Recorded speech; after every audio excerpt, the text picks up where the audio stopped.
देश के कानून मंत्री सलमान खुर्शीद ने आखिरकार चुप्पी तोड़ते हुए अपने ऊपर लग रहे आरोपों की सफाई दी है। खुर्शीद ने ये सफाई ब्रिटेन में दी है।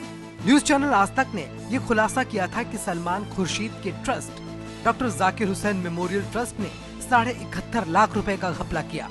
आरोप है कि ट्रस्ट ने विकलांगों के लिए कैंप के नाम पर पैसे की हेराफेरी की। सलमान खुर्शीद का कहना है कि ये आरोप झूठे हैं। I have frankly nothing to hide. We have all the facts, and I know personally that these are camps at which, in many camps, I have personally gone.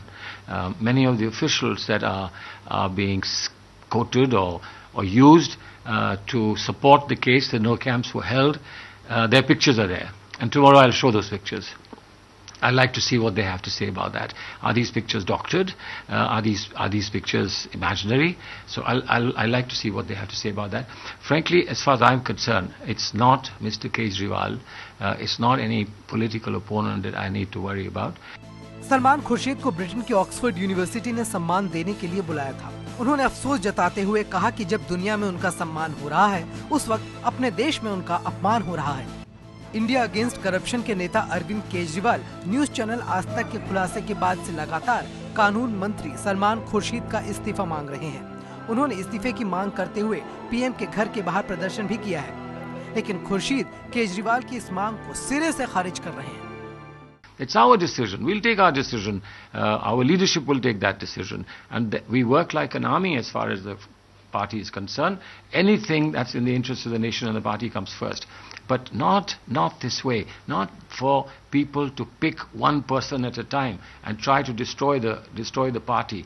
And this all being done because they want to launch their own party and they believe that they won't take over the country. My God, they are not going to be able to take the country. We will fight tooth and nail, whatever it takes, but we'll fight. We are not going to give in to these blackmailers and these rabble-rousers in the streets. Salman Khurshid के इस बयान के बाद team Kejriwal की तरफ से तुरंत ही एक बयान भी आ गया। आईएससी के नेता संजय सिंह ने खुर्शीद के बयान की कड़ी आलोचना की है। इस देश में कानून मंत्री जी को एक कानून और पास कर देना चाहिए। उनको ये कानून पास कर देना चाहिए कि जो अपराधी होगा, जो भ्रष्टाचारी होगा, वो अपने बारे में खुद फैसला करेगा।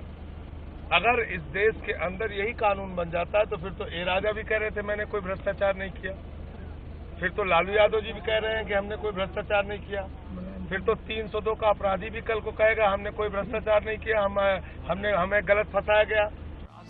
न्यूज चैनल आज तक के खुलासे के बाद अंग्रेजी अखबार मेल टुडे ने भी छापा है कि सीएजी ने खुर्शीद के ट्रस्ट को दोषी मानते हुए उन्हें दिए गए पैसे ब्याज के साथ वसूलने की सलाह दी है। एक और अंग्रेजी अखबार द टाइम्स ऑफ इंडिया ने भी जाकिर हुसैन मेमोरियल ट्रस्ट को जाली चिट्ठियों के आधार पर मार्च 2011 में 68 लाख रुपए मिलने की खबर छापी है।